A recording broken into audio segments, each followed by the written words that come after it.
Another day with our guinea babies. Sobrang attached na nga ang mga ate sa pets nila. Halos yan yung ginagawa nila whole day. Maglaro, magpakain, magbantay, and makipag-bonding sa mga guinea pigs. Though, syempre, we make sure pa din na nakakapag-rest yung guinea babies nila. Pero ito yung part na medyo nakukonsume ako ng very light.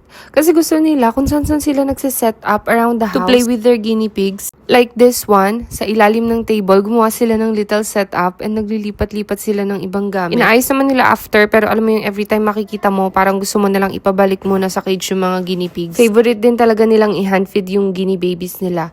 Sabi ko nga minsan, baka mas okay if sa cage lang muna sila pakainin. Pero sabi ng asawa ko, parang treat daw kasi yun for guinea pigs and normal lang daw talaga yung hand feeding. Today, cucumber yung vegetable nila. And si Biscoff talaga usually yung mataka. Pero surprisingly, hindi niya masyadong bet yung cucumber today. Kumain lang siya ng konti, then ayaw na niya. Then itong gray naman na si Oreo, napansin namin na pag kami yung nagpipet or nagfi-feed sa kanya, sobrang nonchalant niya lang. Pero pag si Riley yung lumalapit or may hawak sa kanya, sobrang active niya. Kumakain siya agad and talagang very comfortable siya kay Riley. Sabi ko nga, wow, ang loyal naman ng pet mo. Isa pa sa medyo kinakakonsumi ko ngayon is ayaw nilang umalis ng bahay.